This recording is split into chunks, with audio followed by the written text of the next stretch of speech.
cha thiên dâu thế ôm hằng ngô mi lên dòng gì ngại nắng nắng sắc mel cha thiên dâu ôm cái đình lâu và qua lá nụ lên dòng gì ngại vừa dễ làm thế riêng lối Kiang o in mual suliam lula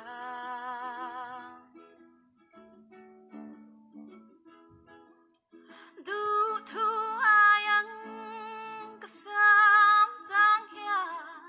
Kathang berce thai ta Chaval dang tona avul mai lula Kasui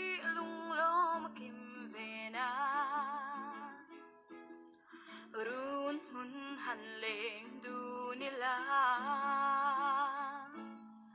Du ai sa makim ngeyang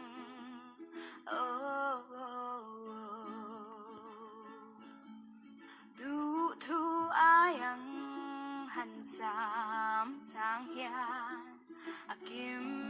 thay lối tel lâu chua nắng nghe lung lung tikim tu cả tháng berce kum kloang ta sira min nol mai lâu la ariang va lung lo makim ngeang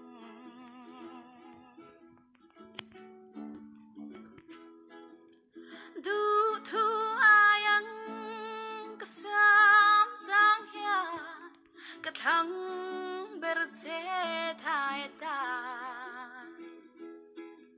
chaval dang tona avul mai lula kasui lung lo makim vena